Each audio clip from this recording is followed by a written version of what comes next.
So I'm just going to give you an update a bit on the project I ended up doing for the homework you assigned me. So you told me to find my own data set, and I'm just searching online. I found this cool data set I liked, and it's basically the Texas Department of Criminal Justice.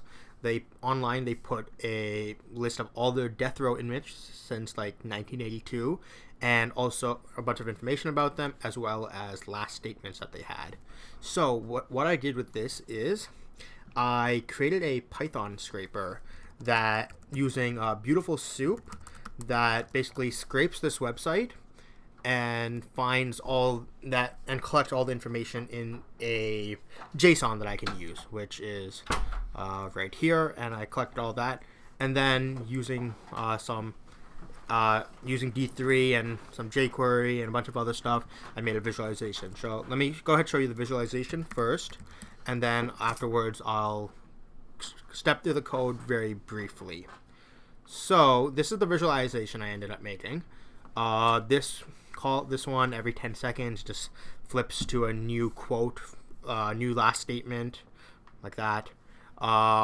This visualization is using the D3 word cloud, where basically what I did was I scaled the size of the word is dependent on how many times it was used in the last statements, and this takes approximately the top 20% of the most used words. Also I use D3 tip to allow you to hover over things and see what the exact occurrences are. So the most used word in all of these is the word love, which was used 686 times. Family, no, sorry was 238, etc. So this is the executions per year.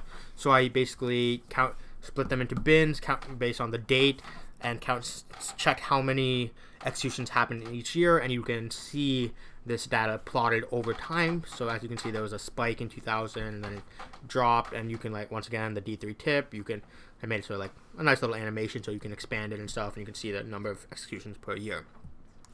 This is using D3 map. This is all county data. Obviously, this is Dallas and Houston, so these have the most, but you can hover over things and see how many executions were there each year. I mean, overall, but in that county. This is racial data, white, black, Hispanic, other, and you can see what percentage of them were of each race. And finally, this is some age data, where you can see, this is a histogram, using the histogram layout, and you can see how many executions in each bin of ages. So now the final thing that I added was I wanted it to be a bit more dynamic. So what I allowed you to do was any of these things are clickable. So for example, let's say this contains data for everyone, but let's say I wanted to see specifically data for Dallas County, for example. If I click it, it regenerates all the other graphs and basically parses through the data and regenerates the graphs based on the new information. So obviously love apparently got used a lot less in relationship to the other words around it. It does a new age graph. Obviously Dallas is all in county here.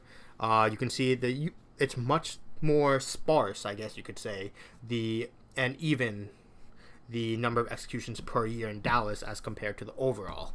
Then you can click the reset button, reset everything.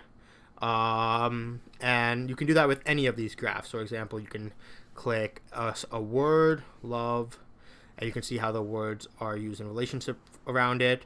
You can click a year, for example, year 2000, for example. It once again redoes all the graphs, redoes all the county data, all the racial data, etc.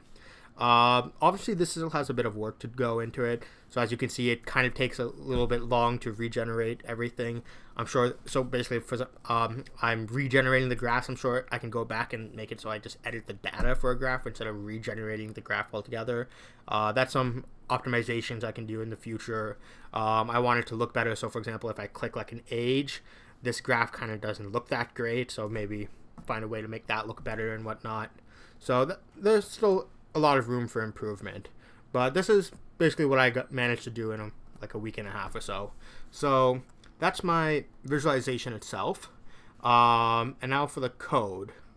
So basically This is my index.html, just some basic layout stuff. I use a little bit of Bootstrap to design everything, which is just a bunch of stuff here. Some of the D3 stuff is right here. Nothing really important in that. But the biggest thing is my main.js. Basically, the really important things are how I import it from the JSON. Then I use a couple different D3 things like I go through.